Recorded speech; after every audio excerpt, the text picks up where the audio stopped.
Here. Mrs. Contreras? Here. Mrs. Barnett? And let the record show she's absent. So with that, we will take and have the Pledge of Allegiance, please. Pledge allegiance to the flag of the United States of America and to the republic for which it stands, one nation, under God, indivisible, with liberty and justice for all.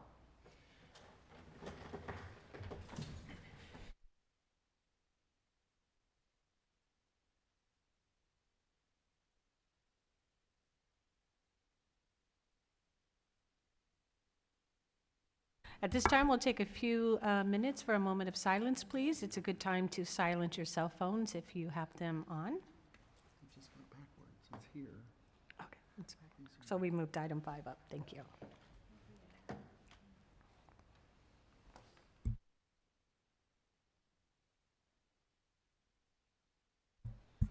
Thank you. Dr. Freeman, I'll turn it over to you for a superintendent's report. And Amy, if you would please read the proclamation as well. I appreciate it. Thank you.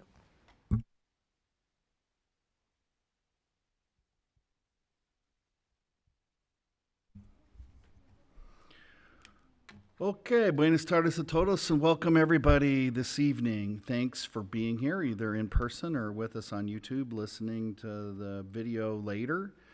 We're all better together when our stakeholders get involved in board meetings, and it's one way to learn about the district's programs and initiatives, our goals and progress, and our budget. It's a significant part of our program, which is only possible because of the support of our community. Our board meetings give our voters insight into our progress and a glimpse of our amazing students, teachers, and programs. There's also a great reminder here for the importance of everybody to vote in elections coming up this November. There's an all mail-in ballot. It's going to start arriving in a couple weeks in people's mailboxes, and the voter registration deadline, if you're new to the community, is October 10th, with early voting beginning the day right after that. I have to attribute the next two sentences to Ms. Lingell, our board secretary here to my right, because I'm not that clever. Don't be tricked to think you have a lot of time to mail your ballot. Leaving it to the last minute is too spooky, so make sure it's postmarked by October 31st. Informing our community is also accomplished through our other communications collateral, and there should be a sampling of that on the DS. Did that make it up here? Yeah, okay. For members, there's another project that's been in the works for months. That's a parent information piece based on community feedback, and that team reviewed the trifold President Reyes brought back from the NSBA convention, and they're taking it to a whole new level. Look forward to seeing that soon. I think it's going to be like a book or something. So driving around the last few days, watching the news, scrolling through Meta, one can't help notice all of the American flags proudly displayed around our community and our nation. If you follow us on Facebook, then you already know that we've remembered the fallen on September 11th with a myriad of activities, and I look forward to providing more details on that next month. Patriots Day and the upcoming election also make me think the importance of democracy. A presentation by Dr. Pedro Noguera that he shared at the recent ASBA Law Conference many of us attended. Dr. Noguera said that the search for common ground as a people has always been the mission of public schools. He related a story of immigrants decades ago, amazed that a country made up of all different kinds of people could come together because of education, and that it is the great equalizer of the condition of men, quoting Horace Mann. I'm terribly concerned that democracy is in danger when we trade our interest in common ground for self-interest and approaches like school vouchers. With universal public education, one's background doesn't have to determine what one may become the way it did generations ago. Challenge for communities which may seem to be shying away from this is achieving equity and excellence and confronting the differences in funding, priorities, politicization, achievement gaps, and the frustration that follows. Dr. Noguera said that civil debate is essential for democracy and that making convincing arguments that are evidence-based matters. His advice to us is to focus on uplifting schools and supporting morale. Schools across the nation are exerting renewed energy on student attendance in the aftermath of the pandemic. Absenteeism is twice as high as it was before the COVID years. Students are having trouble returning to good attendance, so I want to focus for a little bit on that because September is Attendance Awareness Month. We have a variety of activities around our schools that have been ramping up to try to get this year off to a better start. At Estrella Vista, the Hawk staff have been proactive, placing phone calls to parents and students who have multiple absences. They also post on social media about the importance of being in school every day. Fine Arts Falcons began September by introducing their Awesome Attendance Champion Grade Award. A grade level with the highest average attendance is celebrated with classroom and hallway banners. Each month, they celebrate these banners, and class with best attendance receives free dress down days. The August grade level champion celebrated at the Friday Falcon Fest went to 5th grade. Great job. The LESD Online Dust Devils have shared attendance works messaging on social media. They initiated a team approach to support daily on-time attendance. Their recent coffee and curriculum, they shared their goal of 98% daily attendance goal and kicked off quarterly attendance challenge. Grade levels meeting the goal will be awarded some quarterly incentives to be determined. Quentin STEM Academy Sharks celebrate the class with the best attendance in each grade level at their Shark of the Month assembly, presenting the class with an attendance trophy. PTA awarded an ice cream party to the class with the best attendance in August, and Quentin teachers are celebrating their class by using perfect attendance signs on their classroom doors. At Country Place, the Bronco team has brainstormed ideas around content, celebrations, goal setting, and action plans for students who are struggling with attendance. The Tres Rios Pumas kicked off their first Kids at Hope assembly with recognition of their Attendance Matters winners. 3 deserving homerooms with the highest monthly attendance percentage were recognized. The August winners were Miss Chase's 7th grade class, Miss Eastwood's 2nd grade class, and Miss Avalar's 3rd grade class. Collier Coyotes are working hard to share attendance awareness throughout the community. Coffee with the Principal featured attendance awareness, and the Collier staff has put signs above each classroom door which lists the number of perfect attendance days, and the numbers include students and staff, and so they're competing school-wide to see who's going to have the best record. Littleton STEM Academy Firebird events team will be developing a way to celebrate attendance during their epic celebrations. And Lake and Lion families are receiving phone calls from the principal regarding attendance tardiness, and students were celebrated at the first Friday assembly for homerooms with best attendance. The second area of support during the month of September is for curriculum engagement. We're transparent about what our students are learning, the materials we use, the activities to support the school focus. So our staff also shares ideas and tools for parents to help support learning at home. Fine Arts was very creative, not surprisingly, by combining their curriculum awareness in Title I into a family fun literacy and math game night. Foods provided and families rotated through grade-specific stations. Since the event was yesterday, they included an honor guard to cheer and their cheer squad to support remembrance of 9/11. Littleton STEM Academy is going to be hosting Curriculum Day this coming Friday, the 15th of September, prior to their Heritage Parade. Parents will learn ways they can support academics, behaviors, and attendance. They'll partake in make and take activities as well as some resources to support learning at home. In the next event will be at Estrella Vista, where students will have the opportunity to design their future with stations to see all the great resources available on campus. Parents will be able to make and take some tools to support their students' learning. Estrella Vista Curriculum Night is this Monday, September 18th. 4 of our schools are hosting families next Tuesday, September 19th. Collier is revamping the event by combining curriculum and business finance nights into a single event. Country Place is going to host an event on the same night. The online academy teachers are going to share curriculum resources for math, ELS, science, and school goals will be shared, as well as strategies and suggestions to support students in meeting their goals. Parents will see a demonstration of Dreambox and a student and family support challenge to complete 5 lessons a week to reach their school goal. There's a lot of research on Dreambox participation and positive impact on achievement, so we hope they meet that goal. Quentin STEM Academy will host Shark Show Off. Resources will be shared with families, as well as how students can access their FEV tutoring from home. And Tres Rios is going to host the Puma Nation Party on September 20th, and they're going to share their school's integrated action plan, specific grade level curriculum. Families will engage in make and take activities that are in line with the school's integrated action plan and reading goals. Way to go, Pumas. There's going to be food, music, service, learning, games. Every student who attends and completes their learning bingo cards earns a free dress down day.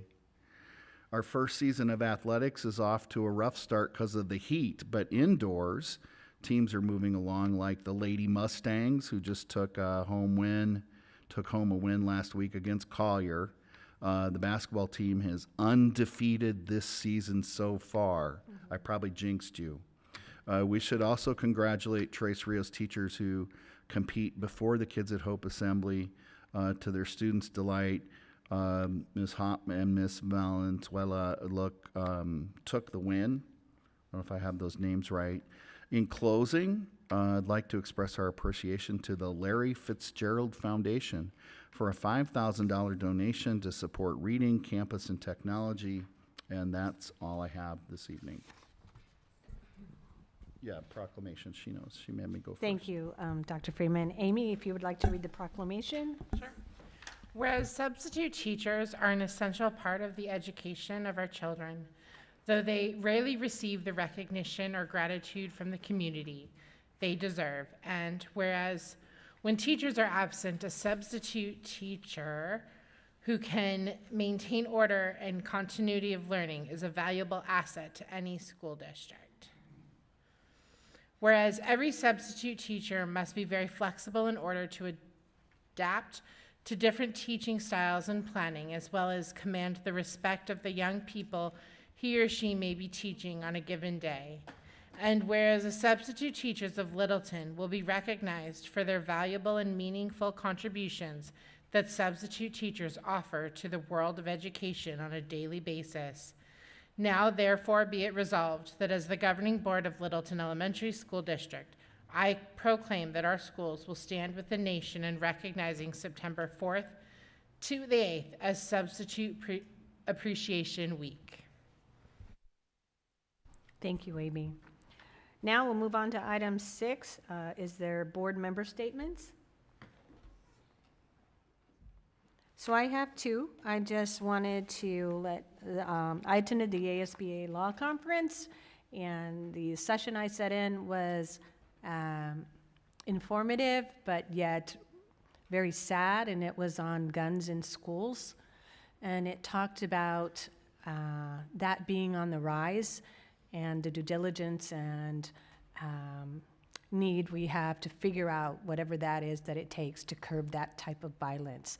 It was taught by an attorney, a very well-known attorney. She did a good job with it, but it was really interesting, but very sad. So I think as a community, as a district, as board members, we need to take all of that seriously, and sometimes it seems perhaps that we're too rash or whatever it may be, but it is seriously on the rise in the United States. And I did appreciate the information, but at the same time, it was interesting for me to think I'm in a seat, a grown woman, and we're talking about guns in elementary, high school. It was unreal of the conversation. So also I want to, we also spent lots of time on Title IX, and that is just about children's rights and stuff like that. So a lot of good information came out of it. On a different note, I attended Lincoln They had an assembly. It's kind of the first assembly I've been to at Lincoln, our newest school. And I have to tell you, kudos to all of the staff, principal, teachers, children. And the way you know it's a good assembly is not because you're a grandmother or a parent, an aunt or an uncle, but I was walking down the hallway going to get my granddaughter, and I was with the kindergarten children just walking along, and I started talking. And I asked the little gentleman next to me, how'd you like the assembly? Big smile, like huge, right? He goes, oh my gosh, that was so fun. He goes, I got to get an award. And then so I kept talking, and the little girl behind him said, yeah, we got to get more awards so we can do this. And the teacher, a kindergarten teacher, turned around and went, shh, you need to be quiet. I said, excuse me, and I kept talking. But that's how you know when an assembly is good, when children, they were so excited, and I haven't heard that in a long time. So, no, you do not want to see me dance, but they did offer. I saw teachers dance. I can't forget it either. So kudos to everyone. You did a great, great job. Yes, ma'am. I also attended the law conference this past week. A few of the sessions I attended were the social media addiction in our youth, and that was really eye-opening for me as a mom and as a teacher to see the dramatic increase or really decrease in the mental health of our youth. And so that's something I took away as a district we need to consider and think about. I also attended breakouts on artificial intelligence used in the classrooms and potential policies or initiatives that we may want to look at. I attended a sad one about youth in the court systems and how schools could better service them. And I also, on Saturday, attended the delegate assembly for ASBA, and that lasted a good number of hours, and there was a great debate occurring. Some of our biggest debate was around lobbying for, should we have ASBA lobby for a talented teacher pool or a highly qualified teacher pool? And what should we really push for? Do we want teachers that are just talented or teachers that are highly qualified? We also had a lengthy discussion on what a diverse applicant pool looks like in Arizona, and what does our school staff population look like, and what does our student population look like. And then there was another initiative for trying to find a way to that all students in Arizona could have lunch for free, and what that would look like, and if that's possible, and what does that do to Title I status of districts if we don't require families to fill out that application in order to get the free or reduced lunch? I'm also happy to announce that there was an additional section added to the agenda, I forget what it's called, but the list of things the ASBA is going to lobby for. And what it is lobbying the federal government for funding, and that is to help our Native American, or students who live on the reservations, but also something that was eye-opening for me is we have school districts in the state that are completely surrounded by federal national forests, and so the busing to those schools, it would have to come from the federal government. And so while that didn't really explicitly apply to Littleton, it was interesting to learn that it's not just our school districts on the reservation that need money from the federal government, but we also have rural school districts that need it as well. Thank you, Amy, for representing us. We appreciate it. Yes. Well, it looks like the community can know that the entire board was attending conferences this past weekend. I attended a conference with Local Progress, which is a national organization that supports local elected officials, and there was many interesting sessions that I attended, and one was about how to ensure that the curriculum standards that we have as a district reflect the student population that we have, to ensure that we're teaching all sides of history, to ensure that everyone can understand their past and where they come from.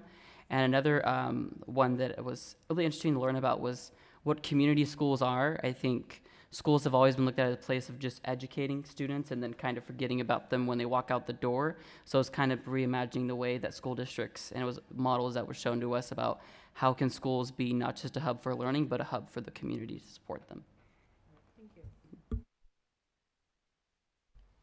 So with that, we will now move on to the consent agenda. Oh, yeah, I forgot Mrs. Garrison. Step right up. Madam President, Governing Board, I have the pleasure of welcoming Mr. Eric Atuhini to the podium for tonight's showcase. He is the principal of Littleton STEM Academy for Computer Science, and he's going to share information about the evolution of the partnership with Western Maricopa Education Center, or as we typically call it, WestMAC. He will also recognize Miss Mandy Herrera as a volunteer who supports his school, and his amazing Kid at Hope Student of the Month, Michael Alday. Mr. A. All right, thank you, Ms. Garrison. Madam President, members of the board, excuse me, Dr. Freeman and the executive team. I would like to share with you our showcase for this evening. Today we'd like to highlight our relationship with WestMAC that we've had over the past 3 years, as Ms. Garrison shared, and how it's evolved from the COVID year of 2020 up until today. But before we show the video, I would like to point out Rasan Barte. He's our guy that has really been influential with our journey together. So I want to thank him for being here, and please enjoy the video. Members of the board, Dr. Freeman, and the executive team. We are really pleased with how our relationship with WestMAC has evolved over the years.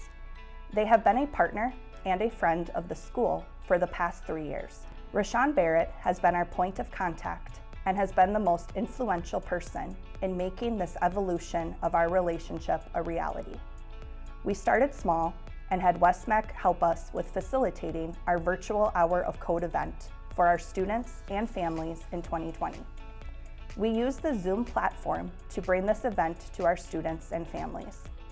WestMAC had their students facilitate breakout rooms that had coding activities to help engage our students and introduce our families to coding. The activities ranged from simple coding games to more advanced coding tasks that had students and families creating and developing. In December of 2021, we transitioned to be in person, and we worked with Rashawn at getting his staff and students to facilitate an in-person event on campus with our students and families. We followed the same format as 2020, but we were in person, and we celebrated the Hour of Code.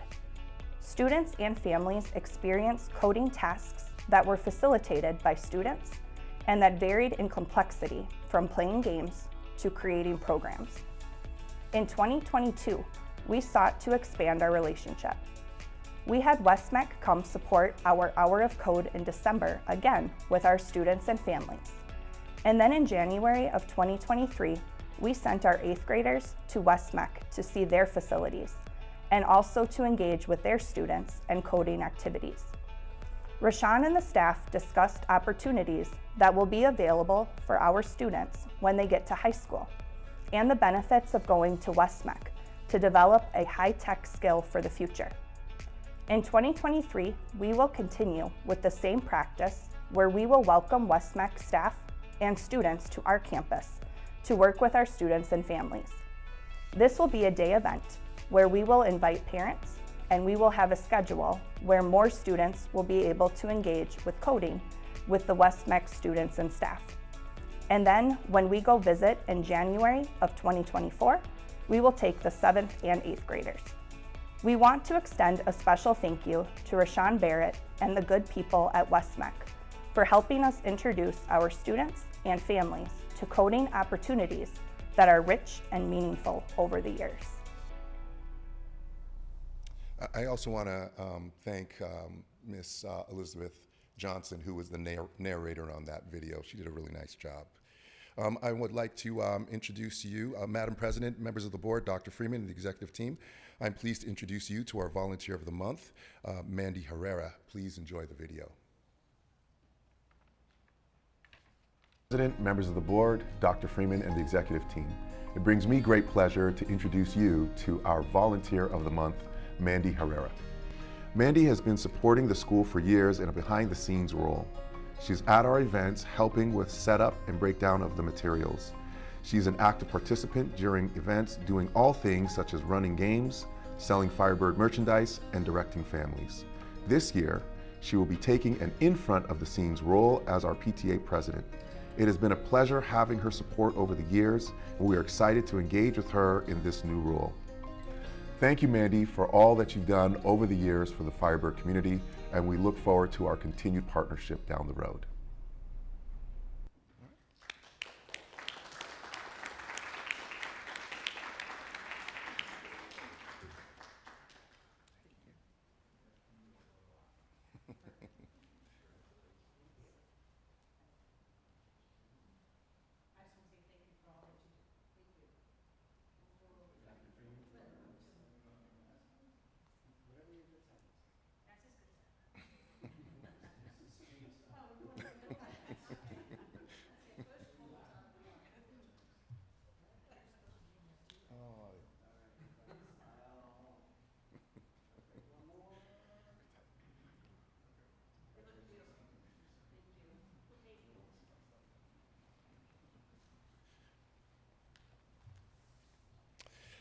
Madam President, members of the board, Dr. Freeman and the executive team, I'm pleased to introduce you to our Kids at Hope of the Month, Michael Alday. Michael is a passionate Firebird who enjoys leadership, discourse, and adventure. He works hard and strives for excellence. Along with this, Michael pushes past obstacles and is always willing to pull classmates along with him when necessary. He is innovative and he is always prepared to take on a new task or challenge. Currently, Michael is showcasing one of his many skills daily as our voice of the school as he communicates announcements every morning to the Firebird community. It brings me great pleasure to introduce you to Michael Alday.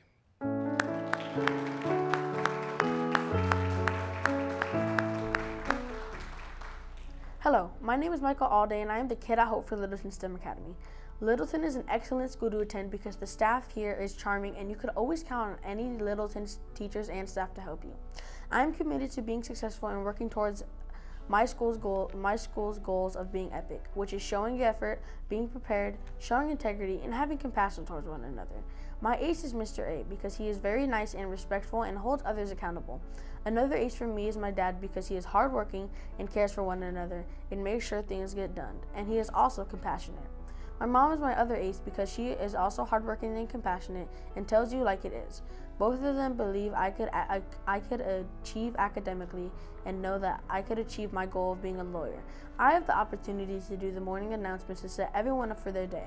I also play a role on our student council to showcase my leadership opportunities on our campus.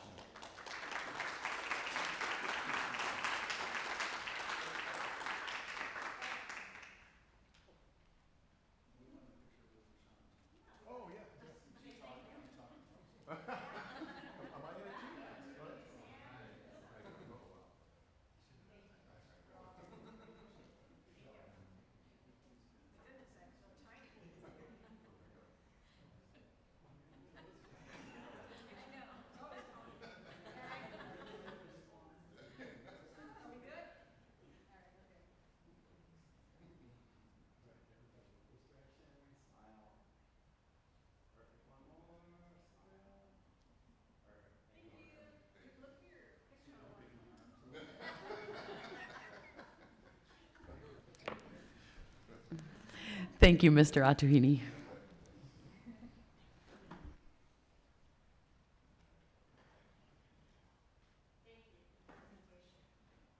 Now we will have the president. Do we have any call to the public? We have no call to the public, so we will move on to the consent agenda. Is there anything that any member wishes to have pulled off of the consent agenda? Hearing none, I will call for a motion to approve or disapprove item 9, the consent agenda. I move that we approve the consent agenda. I'll second that. I have a first and a second. All in favor? Aye. Any opposed? Hearing none, motion will pass. Thank you. Okay, we're moving on to an information item, which is number 10. Looks like it's getting turned over to Dr. Haid.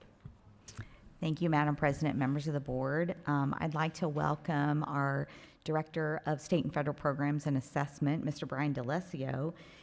He plays an integral role in working with each of our schools and meeting the requirements for their integrated action plan. And so he will be taking over the item this evening. Thanks, Brian. Thank you, Dr. Haid. President Reyes, members of the governing board, Dr. Freeman, before introducing our 4 principals to present their school integrated action plans, I'd like to provide you with an overview of the integrated action plan and the school improvement process. So on this slide, you're viewing a linear view of the school improvement process.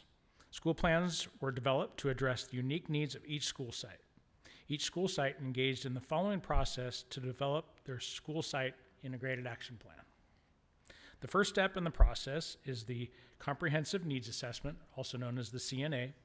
Through this process, the school leadership teams and their key stakeholders collaborate to conduct a rigorous self-assessment of 6 principles.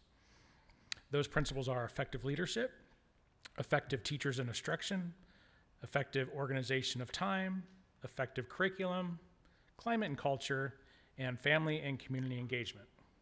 There are several indicators under each of the 6 principles to provide the school leadership team with a comprehensive analysis to help them determine areas of focus for the coming year.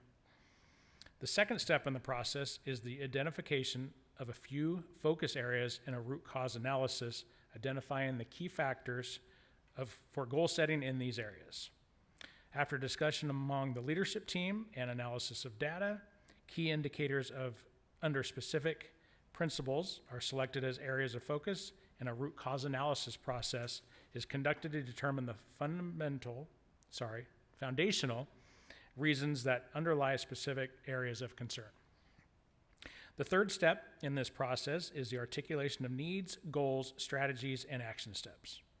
The leadership team develops a needs statement and articulates the desired outcome of a goal statement. Next, they develop evidence-based strategies and action steps to accomplish their goal. Finally, the plan is communicated and vetted with the broader school staff, and implementation of actions occur with ongoing monitoring and evaluation of progress towards reaching the identified goal. Monitoring and evaluation of progress towards reaching a goal can be accomplished in a variety of ways depending on the identified need and can include both qualitative and quantitative measures. A few examples of monitoring and evaluation include classroom walkthroughs, student and staff surveys, student achievement data, analysis, collaboration in professional learning communities around the 4 critical questions, and progress monitoring. On the next slide, the continuous improvement in the integrated action process is circular, beginning with a comprehensive needs assessment. The process of continuous improvement refers to the school's instructional improvement process that unfolds progressively, that does not have a fixed or predetermined endpoint, and that is sustained over extended periods of time. When hearing from each principal this evening, they will share their 2 integrated action plan SMART goals, strategies, and action steps to meeting the goals and measures to determine growth or challenges. Information gleaned from state and district assessments help identify areas where we most need to articulate learning opportunities for our students. The summative assessment, AASA results, in combination with other data, present an opportunity to inform the types of support students, educators, and schools need to be successful. Tonight, we'll begin with Mr. Eric Atuhini, since he's already warmed up, principal at Littleton STEM Academy. Based on initial AASA calculations, the average percent meeting proficiency or considered passing in ELA for grades 3 through 8 was 32% and ranged from 20% to 38%, which was obtained by both grades 4 and 7, which was 7 and 9 points higher than the district average. The average percent meeting proficiency or considered passing in math for grades 3 through 8 was 21% and ranged from 7% to 43% in grade 3, which was 13 points higher than the district average. Grade 3 increased 15 percentage points from 2022 to 2023. So welcome, Mr. Atuhini.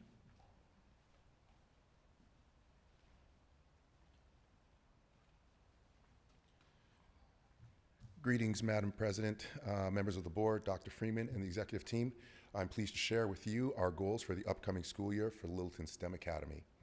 Our first goal is by May of 2024, Littleton STEM Academy, kindergarten through third grade students will have shown an increase of at least 10% from the beginning of the year FastBridge assessment to the end of year FastBridge assessment. FastBridge is a board-approved resource that assesses students, and teachers use this information to support student learning needs. This goal was selected because we want to increase competency in literacy for our students.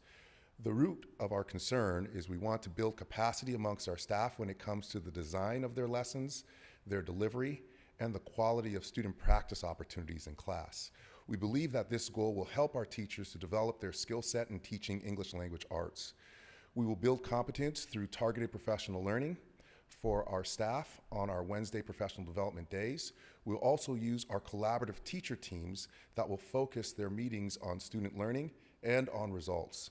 Success for this goal will be evidenced through a reduction in class referrals and increased student achievement. Our second goal is by May of 2024, at least 70% of Littleton STEM Academy 4th through 8th grade students will have shown an increase on their performance for math on the end of year Illuminate District assessment. This goal was selected because we want to increase math performance of our students. The root of our concern is we want to improve the quality of student practice opportunities in class. We believe that this goal will allow for our teachers to be intentional as they plan and provide opportunities for students to develop their math competency. We will develop our staff on our Wednesday professional development days. We'll also use collaborative teacher teams to focus on student learning and results. And success for this goal will be evidenced through a reduction in class referrals and an increase in student achievement. Any questions? No? All right, thank you.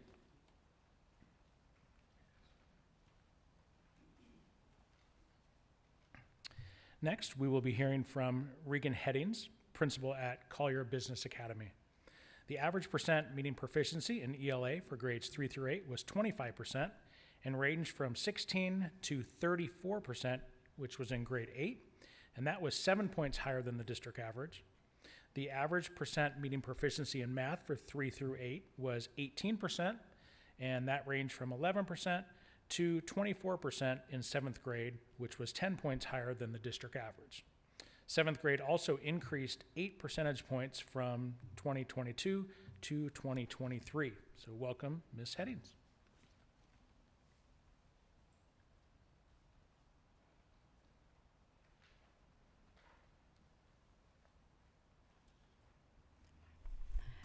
Good evening, President Reyes, governing board members, members of the executive team, and Dr. Freeman.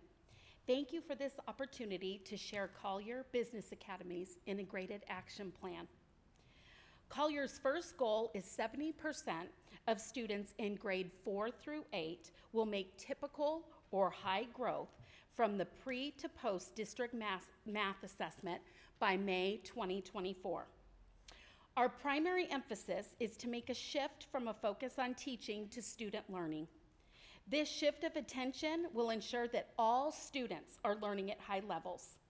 The team identified primary needs in math grades 4 through 8 as planning for and providing small group instruction, strengthening our collaborative culture, and a focus on results.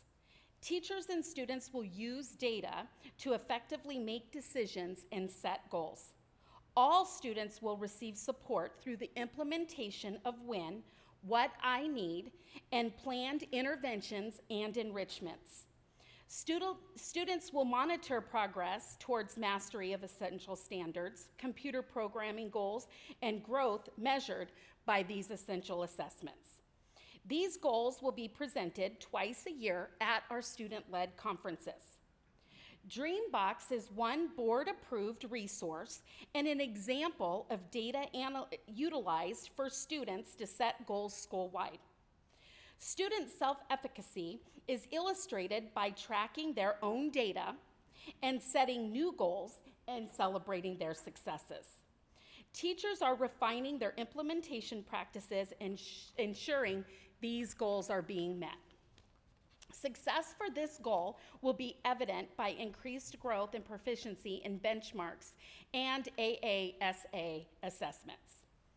The second goal presented tonight is Collier will have less than 20.5% chronically absent students by the end of 2023-2024 school year. Chronic absenteeism is most defined as missing 10% or more of the school year for any reason, excused or unexcused. An overwhelming body of research indicates students who are chronically absent are missing critical instruction and time and are at greater risk of falling behind and even dropping out of school. Some areas of school improvement identified in our parent, staff, and student survey were universal preventions for all students, targeted intensive support for students with the highest needs, and creating a positive culture that staff, students, and our family want to be a part of. A system put into place supporting both our business focus and this goal is the ETM, electronic teller machine.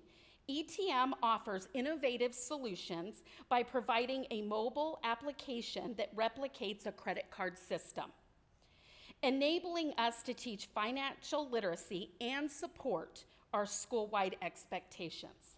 Students gain hands-on experience with real-world financial interactions and consequences. Each month, they will receive a paycheck. They have to budget their expenditures throughout the month. Students will receive pay based on their responsibilities as academic students on campus, which includes our daily attendance expectations. At the end of the month, they reconcile their bank statements. With those proceeds, they can visit our online store, purchase items, or choose to donate the proceeds to a partner charities of their choice. Lastly, teachers and staff will focus on building student agency and building positive relationships with students and family. Collier will host 2 business and financial literacy nights, 1 reading night, a math and a science night. Collier will improve on aligned, clear communication to stakeholders, more frequent visibility on social media platforms, celebrating attendance achievements at our monthly Kids at Hope assemblies and professional development days, and overall engaging events for our families. Success for this goal will be measured by an increase in student attendance, student achievement, and improved attendance surveys pre to post. Collier teams are focused on growing all students, increasing student learning, and providing the motivation needed to be at school every day. With an emphasis on the collaborative culture and a focus on results, all students will grow and achieve at high levels. We're banking on it. That concludes Collier Business Academy's IAP presentation. Are there any questions? Yes. First, I love this attendance initiative. I just think it's great. And I kind of want to just do that with my own children, like for chores. I'm loving this. And this is kind of just a question of your other goal, you're only focusing on 4th through 8th. Why not 3rd or why not K-8? I'm just curious. President Reyes, Dr. Freeman, and member Amy Sosinek. We are focused K-8 on math. Each teacher has 2 SMART goals, one in the area of mathematics and one in the area of ELA. This is our primary focus and our focus in our WIN groups and our intervention and enrichment times. You just picked 2 to talk about tonight. Oh, well, Yes. Thank you. I have a question, and this is not necessarily just your question, maybe Dr. Freeman as well, but so far the presentations all have 70% of students. I'm curious, where does 70% come from versus 75, 80, 85? Why 70%? So for us, we looked at the data for the last 3 years and beyond. This is a goal that we did have last year, and it was set at 65%. We did meet that goal. So the teams looked at the data and they decided what was challenging yet attainable. And that's how we came to the 70%. Okay, thank you. And the other question is, we'll make typical or high growth. What's typical growth? I have this written down because I knew you would ask. Do you mind if I read it so I don't mess it up? You can give me a copy. I mean, it doesn't matter. Okay, I just don't want to mess it up. I'm quite nervous. Oh, don't be nervous. So, typical growth, let me look here. The growth percentile report compares all students who took the pre and post within the district for each grade level, and then assigns them an overall rank. Students then are ranked in 3 categories: low growth, which is 1 to 33 percentile, typical growth, which is the 34 and 63 percentile, and high growth, which is the 64 and 99th percentile. Thank you. So they're just, it's a ranking amongst their peers. Right, it's kind of a ladder system yes, based on. Okay, thank that's you. correct. That answers that. Thank you. Any more? Thank you very much. You did great. Thank you. We couldn't tell you were nervous.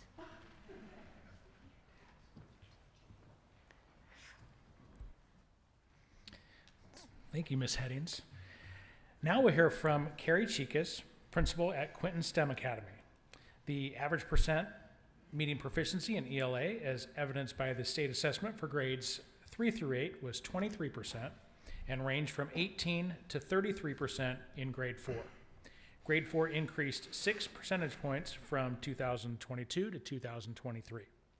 The average percent meeting proficiency in math for grades 3 through 8 was 20% and ranged from 2% to 34% in grade 6, which was 17 points higher than the district average. Grade 6 increased 10 percentage points from 2022 to 2023.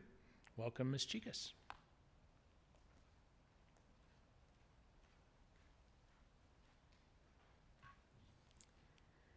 Good evening, Madam President, members of the board, Dr. Freeman, executive team, and Littleton community. Thank you for allowing me to present my goals tonight. My first goal that I would like to share with you is 35% of Quinton STEM Academy students in kindergarten through 3rd grade will demonstrate mastery on the FastBridge reading assessment as measured by the beginning to the end of the school year. This goal was created to increase achievement in literacy for our students. We want our students leaving 3rd grade as confident readers. The root cause for creating this goal was intentional planning for rigorous instruction and increasing student engagement. We want to build teacher efficacy through professional development and classroom walk-through feedback. We will use professional learning on Wednesdays and our partnership with Solution Tree to develop and grow our teachers. During our collaborative team time, we will consistently look at data to drive instruction, intervention, enrichment, and focus on results. We will track this goal through our FastBridge progress monitoring and our middle of the year assessment through FastBridge as well. Our second goal is 70% of Quinton STEM Academy students in 4th through 8th grade will make typical or high growth from the pre to post Illuminate district test by May of 2024. We created this goal to increase our math performance for our students. The root of this goal was to increase math fluency and improve the quality of mathematical understanding. We will use our collaborative team time to track progress of essential standards and math fluency that will drive instruction, intervention, and enrichment. We will differentiate our professional learning on Wednesdays to focus on our math instruction. We will build teacher efficacy with intentional planning for rigorous instruction as partnered with our Solution Tree consultant. We will track the progress of this goal through common formative assessments and classroom observations, as well as our data chats that we have with our teams every month. Thank you for your time. Do you have any questions? Thank you.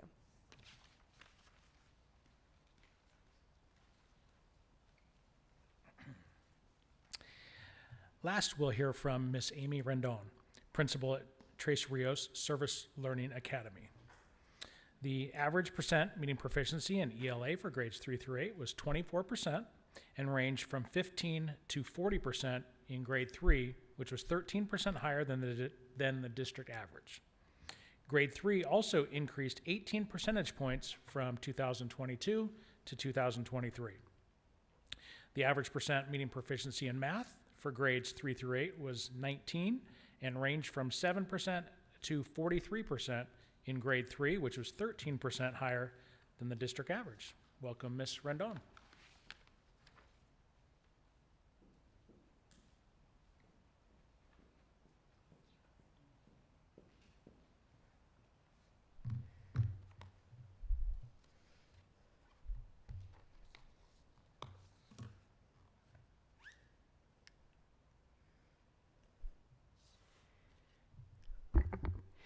Good evening, Governing Board President Reyes, Governing Board members, Dr. Freeman, members of the executive team, and Littleton community.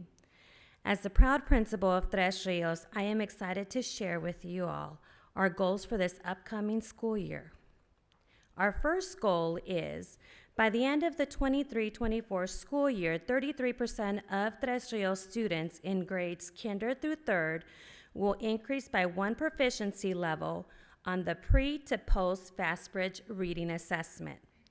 This goal was selected because we want our teachers to continue to collaborate with other teachers, administrators, families, and education professionals to ensure the success of all students, as students excel within a collaborative educational community that focuses on the holistic student. The root of our concern is the need for a strong understanding of the data analysis framework to impact Tier 1 reading instruction and intervention. We believe that this goal will help our teachers develop a reflective process to implement instructional best practices through their understanding of the data analysis framework. To accomplish this goal, we will develop the collective efficacy of our staff through targeted professional development in partnership with GCU. Through our PLC work and our unwavering belief that all kids can succeed, we will continue to provide Tier 1 instruction, targeted interventions, and opportunities for our students to access programs such as Smarty Ants and Achieve 3000 during our designated What I Need time. Also, our professional learning community work will be centered on assessment and the data analysis framework to impact positively student learning.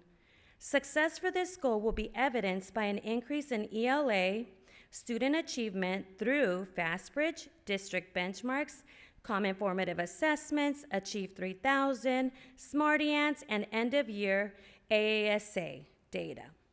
Also, through our observational data of high-return instructional best practices and the increase of our student agency.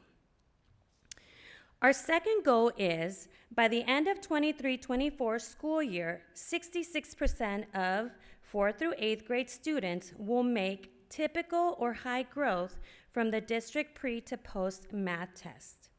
Similar to the first goal, this goal was selected because we want our teachers to collaborate to ensure the success of all students. The root of our concern is the need for a strong understanding of the data analysis framework to impact Tier 1 math instruction and intervention. We believe that this goal will help our teachers develop that reflective process to implement math instructional best practices, again through their understanding of the data analysis framework. We will continue to develop their teacher efficacy, collective efficacy, through targeted professional development with a continued focus on assessment through our professional learning communities and data dissemination to all stakeholders. Our leadership team will continue to partner with our students, staff, and community to effectively communicate our growth towards our goals and develop student agency. Through the continued monthly grade level and campus-wide data reviews, we will have the opportunity to celebrate and also identify opportunities for student and teacher support. Success for this goal will be evidenced by an increase in math student achievement through FastBridge, benchmarks, district benchmarks, CFAs, Dreambox, and AASA. Also through observational data of high return instructional best practices, and of course, the increase of student agency. Thank you for your time and attention this evening. This concludes the presentation of our goals for Terrestrial Service Academy.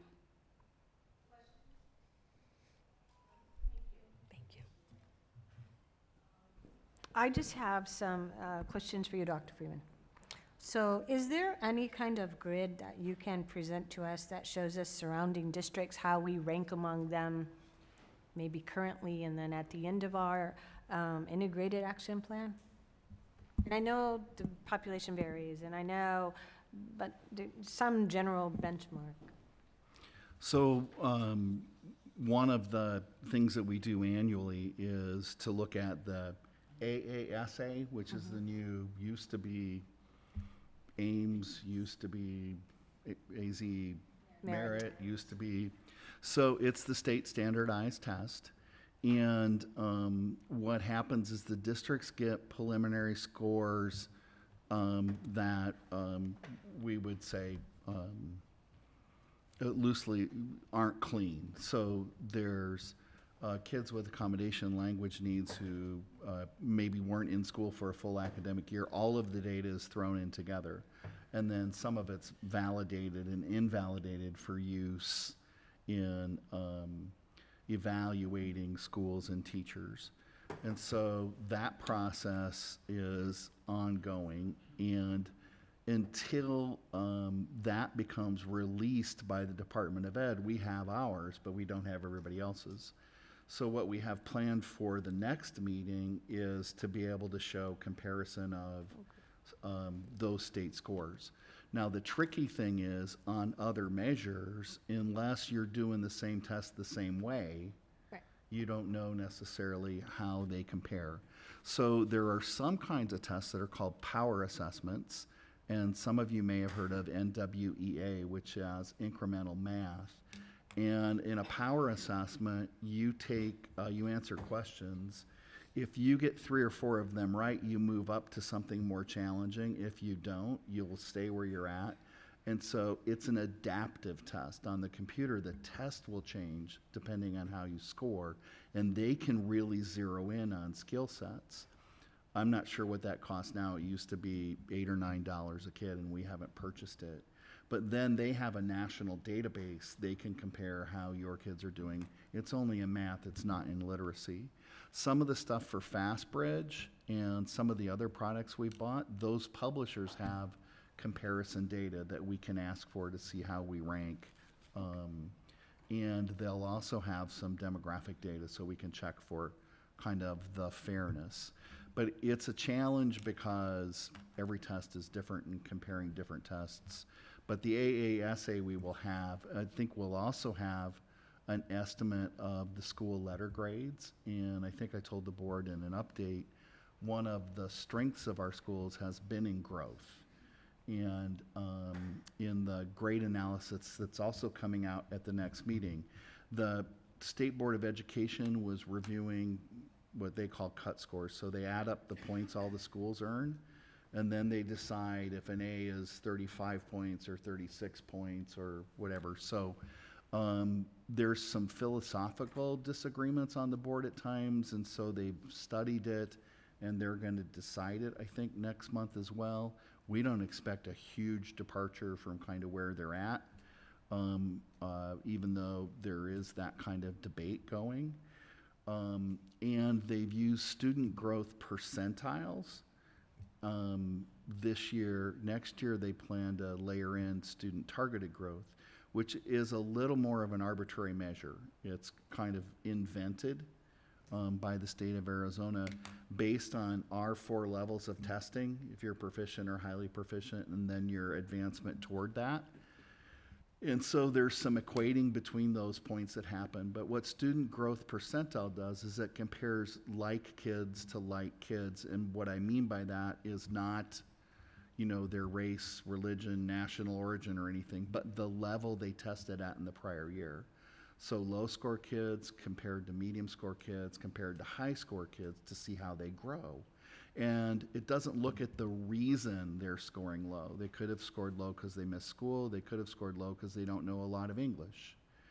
And then it looks at their growth. What happens is it eliminates the need to do other factor regression in test score analysis, because student growth percentiles absorbs what some of those changes would be. And I think I told the board on average our schools got more than 80% of the points. I think close to 90%. We had one school that was a little lower than others. So they're getting the majority of percentile growth score points. That is a number we can compare because the statistical regression takes out the differences between kids and schools. So there's some things that are easier to compare and harder to compare, and we are looking at those, and we'll have more of that at the next meeting. Okay, so the answer is yes, you can get us something? Yes. Okay. Well, every year, Gotcha. I can't get you everything, but I can get you something.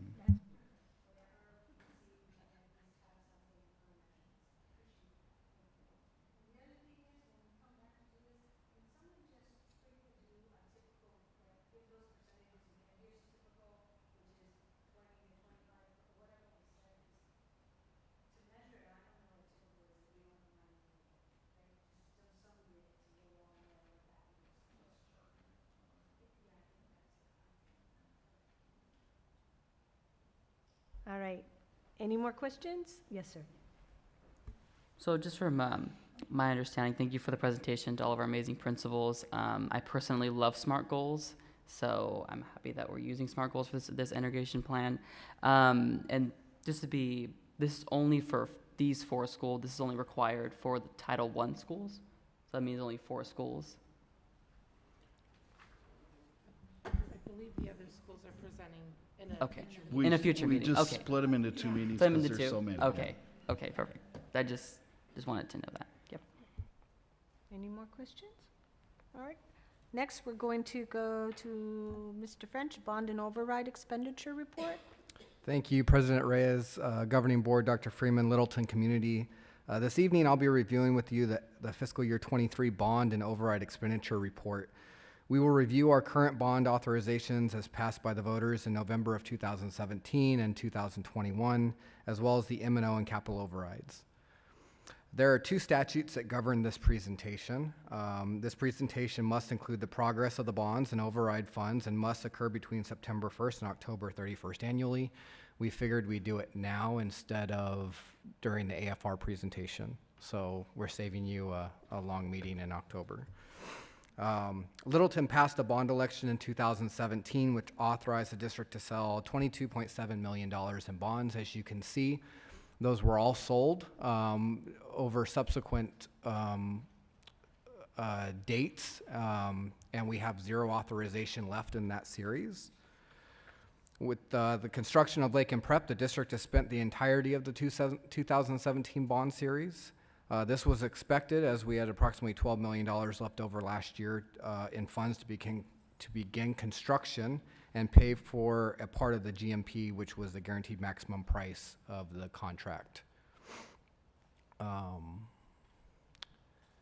Next slide, Jim. Littleton passed an additional bond election in November of 2021 and sold those bonds in June of 2022. As we told the board prior to selling the bonds in June of 22, the majority of the funds would be used to finish the Lake and Prep project. Go ahead, one more. As of the end of the last fiscal year, Littleton has drawn down on approximately $13 million of that bond to pay for construction at Lake and Prep, leaving just under $2 million in remaining funds. The district plans on using half of that for completing the project, Lake and GMP, and half for renovations of the maintenance building on the Littleton campus. Now to move to the capital override. Littleton's most recent capital override is a November 2018 ballot measure and became effective in fiscal year 20. The voters authorized an annual dollar amount of $2.35 million for 7 years.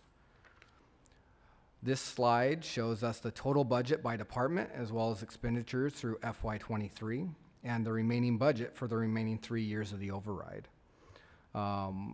Just for information's purposes, IT typically will spend their money on computer refreshes and upgrades, classroom display rotations, which is audio-visual upgrades, server upgrades, classroom audio and sound equipment, wireless upgrades, and the expansion of the one-to-one program.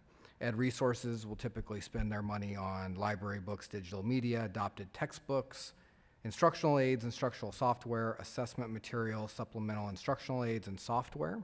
Operations spends their money on campus flooring projects, student furniture, interior and exterior paint, playground equipment replacement, and replacing broken maintenance and custodial equipment. While transportation, pretty simple, we'll spend money on buses in our white fleet. This slide provides a sneak peek into some of the capital projects the district has planned this fiscal year, but this is just some, not an all-inclusive list. We are going to be maintaining the replacement schedule for student furniture. That's to replace damaged furniture in the classrooms. There are plans to upgrade some fencing at multiple locations and increase the number of cameras used at campuses for student and staff safety. The district is scheduled to purchase 1 bus during fiscal year 24 and 1 white fleet. The technology department is scheduled for audio-visual upgrades at Collier and Fine Arts, as well as a staff and student laptop refresh at Country Place. The district will also be purchasing laptop storage carts for the 2nd and 3rd grades district-wide. The teaching and learning department is planning on a K-8 ELA curriculum extension and purchasing additional materials for that. And lastly, Collier will be getting a complete refresh of blinds on their campus. This slide shows the 5 areas the district identified in the M&O override during the November 2019 election. The overall override amount for FY23 was $5.39 million and was spent according to the categories on this slide. The full day kindergarten amount is what the district spent over and above what is funded by the state, since the state only funds a half-day program. The lower class size categories include short and long-term substitute teachers. The teacher and staff salary levels are the amount the district spends from the override to remain competitive in the market for staff salaries. Special programs include programs like art, PE, music, and signature program teachers. And lastly, the after-school program includes extracurricular activities and sports. We do have a question on this November's ballot asking the community for an authorization extension of the M&O override. This override is authorized for 7 years with a phase down in year 6 and 7. We are currently in year 4 of the current override, and with an approval by the voters, it would allow the district to avoid any potential phase down. The district has been very fortunate because the community has historically been very supportive of Littleton ballot questions. At this point, I'd be happy to answer any questions the board has.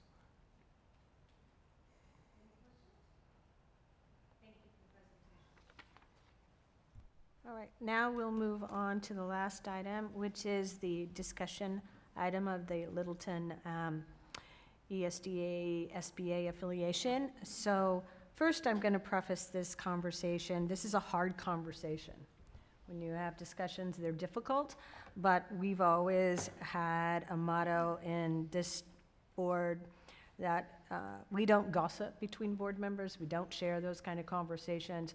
We discuss it here, and then it's done, and whatever is decided, it's done. So hence, I felt the need to bring this forward. With that, I don't know, do we have the link or no to? They're on there if you want to. Okay, if you want to click open them. There was an article from the Arizona Republic and the Capital Times that talked about the ASBA's new executive director and discussed termination of legal services staff and other resignations of staff and board members. While at the conference, it is definitely got a buzz to it. Attendees at the ASBA, I had 2 board members approach me and ask what our stance was on it. I refused to comment and said we would discuss it in this meeting. People are always welcome to come to this meeting, and hence we did not discuss it, but I will tell you it had a buzz. And with that buzz, the question became, or I guess the question in the process, is used to select a new executive director and a change in qualifications. And again, I only know what I'm reading, right, wrong, or indifferent, and it was not addressed at the association leadership. So with that, again, you only know what you read without any other explanation. According to the report, the former board president resigned, and the new president asked everyone to get on board or resign as well, adding to this controversy. You ask yourself, why is this important? Well, the Littleton district, the Littleton community, our community pays taxes. With those tax dollars, we use the State School Boards Association. We vote as delegates for that association. We attend professional development, and we use them for their policy services. So hence the discussion that needs to happen. With it, I think now I just want to talk over to the board. Is there anything our board would like to share with the ASBA board that we want them to know on behalf of Littleton? Is there anything our board would like to see happen next? Are we open to discussions about staying with ASBA, or are we going to wait for more information to come forward as it does? I read something today that the board member or the board president that felt he was wrongly fired or whatever happened is now going to seek legal action. So I think you will see this more in the paper, and being a member of ASBA is something we need to have on record as discussing publicly. So I'll open up the floor at this time. I'll go. First, I want to thank Kathy for putting this on the agenda. I was at the conference and at the delegate assembly, and I too was approached and asked what my feelings were. And I didn't comment because I didn't feel like that was the appropriate time to comment about my feelings, because I was there representing the board. I'm not happy with the responses that have been reported, and I only know what's been in the news. So I can only base it off what I've read. I don't appreciate the sentiments of the new ASBA president. I don't appreciate, like, those were board members who were elected by their regions to represent them. And to be told, if you can't join us, just resign, that doesn't feel good to me, and it doesn't make me proud to be a member of ASBA. And so that kind of doesn't make me want to be a member, but there are so many positive things with being a member, and so you have to look at the whole thing. ASBA, like Kathy said, has networking, professional development. They give us policy updates. And so I'm not here tonight to say I want to leave ASBA, or that's my feeling, but I'm not exactly happy that this is a board that represents me, represents Littleton, and have said those comments. That's kind of where I stand. Thank you. Well, I agree with Amy. I think it's concerning, very concerning. But again, I think there's a lot of positives still with ASBA because of all the, again, the professional development. There's a lot that comes from the organization. But the story is very concerning. And also I think there's also more to it that we just don't know. We only know it's been in the news. And, but I feel like we don't have all of the information well, I feel like I don't have all the information to make a decision. It is concerning, but I feel like there's not enough information to say whether or not, but yeah. This is merely trying to Yeah. get a feel for what it looks like, how board members feel about it. Yeah. Thank you.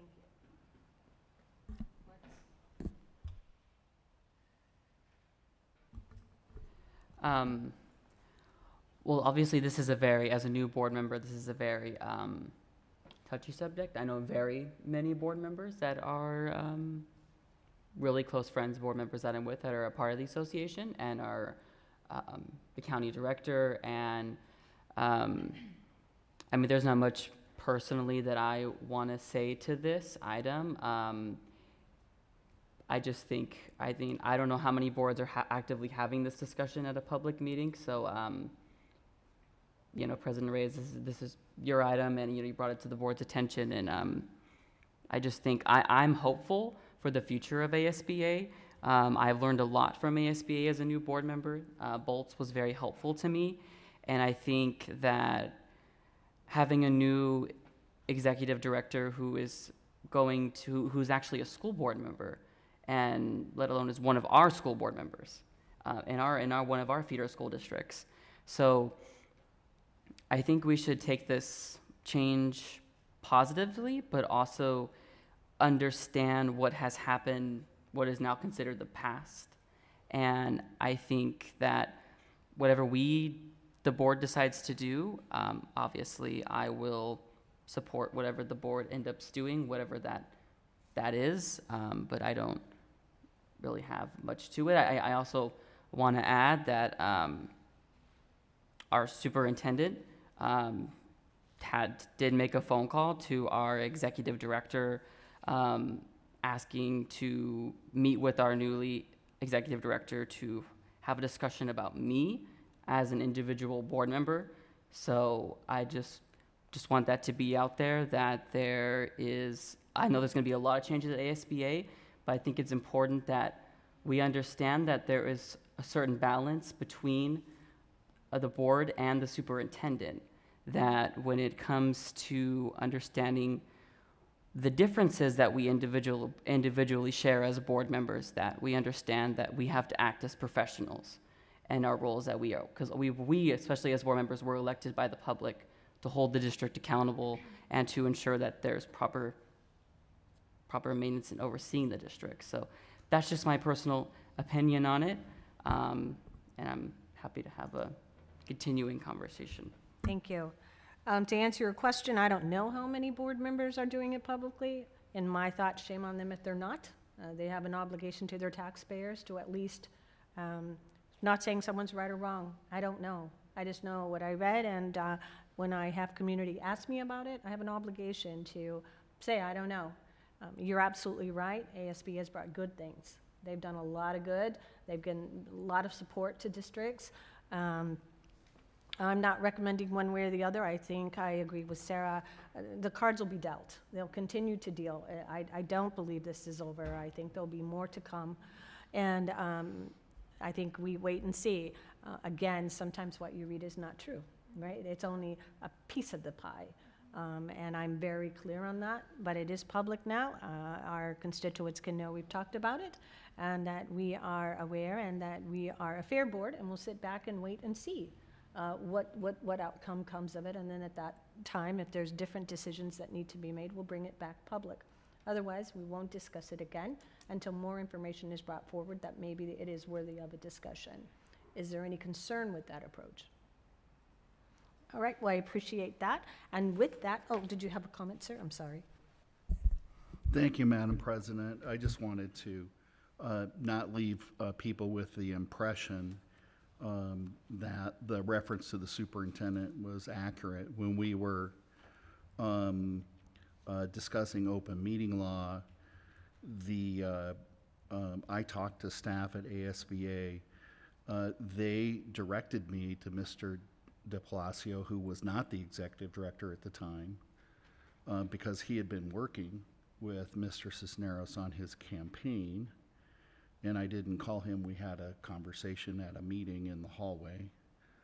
So I don't know where that information came from, obviously third hand, but I was present for all of it.